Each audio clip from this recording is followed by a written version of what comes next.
What gives cars wings can defeather a chicken and hit speeds of more than 90 miles per hour? If you guessed a tornado, then you would be correct.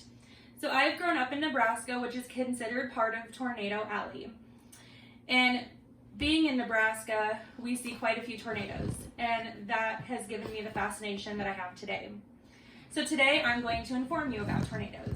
We're going to explore how tornadoes form, we're going to talk about a few of their characteristics, and we're going to talk about how their wind speeds are classified.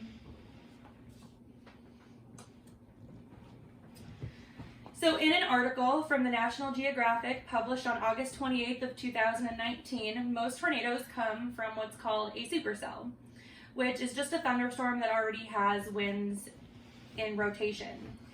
About 1 in 1,000 supercells, about 1 in 1,000 thunderstorms become supercells, and then out of those supercells, about 5 or 6 actually produce a tornado. Tornadoes are most common in the early spring to late summer, and then they typically occur in the late afternoon part of the day. So a tornado occurs when cold air pushes over the warm air, and then this produces the supercell, causing what's called an updraft. And this will begin the rotation. And the updraft is also called what's called a mesocyclone.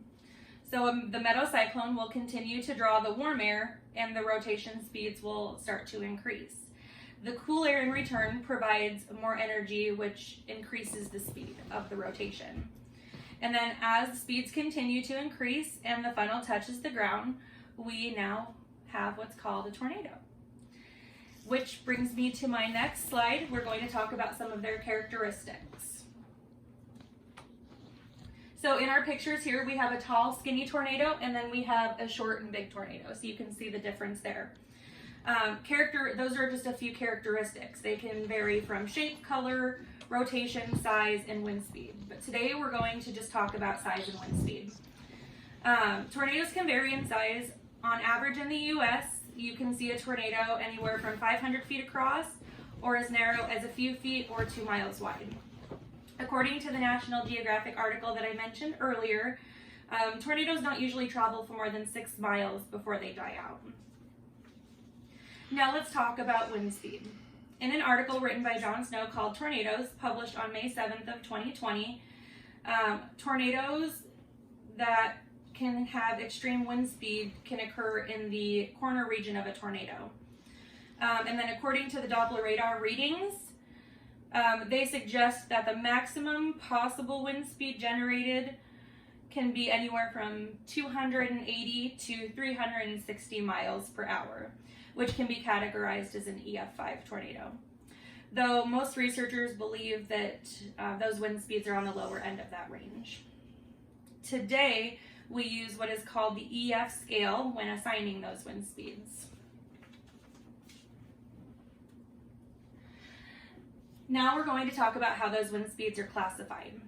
The NOAA, or the National Weather Service, started using what's called the EF scale in 2007 when the original scale was decommissioned. The EF scale has 6 categories ranging from an EF0 all the way down to an EF5. And I'm going to talk to you a little bit about each of those categories. So the first one is the EF0, and the EF0 can have wind speeds of 65 to 85 miles per hour.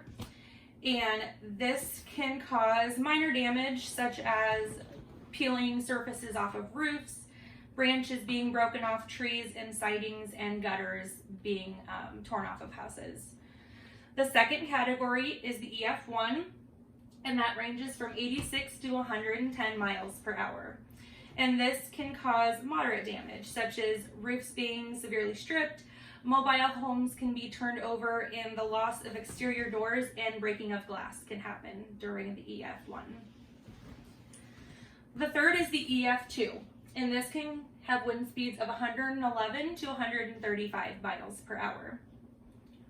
This can cause considerable damage, such as damaged foundations and frames, shifted, large trees can be uprooted, and cars can be lifted off of the ground slightly. So the 3 is the fourth category, and that can have wind speeds of 136 to 165 miles per hour.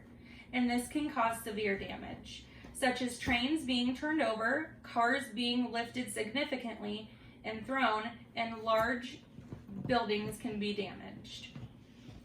The fifth category is the EF4. This can have wind speeds of 166 to 200 miles per hour, and this can cause devastating damage, such as well-constructed houses completely leveled, cars and other large objects are thrown, and small missiles are generated. The final category is the EF5. This can have wind speeds of 200 miles per hour or greater, and this causes incredible damage. This can cause houses to be destroyed with foundations completely swept clean. Cars and other large objects can also be thrown a mile or more. The largest tornado that Nebraska has ever seen was in 1913. It swept across Nebraska and killed a total of 101 people. And then the largest in U.S. history is called the Tri-State tornado, which swept through 3 states, Indiana, Illinois, and Missouri, back in 1925, killing over 600 people. In the picture in the slideshow, you can see a before and after picture of a neighborhood that an EF5 tornado came through and destroyed. So in conclusion, I've explained how it takes warm and cold air colliding to make a supercell before a tornado can form. We learned about the size and the wind speed, which are just a few of their characteristics. And finally, I provided a breakdown as to how their wind speeds are classified using the EF scale. So next time you see a defeathered chicken or a car flying by, you may have experienced a tornado. Thank you.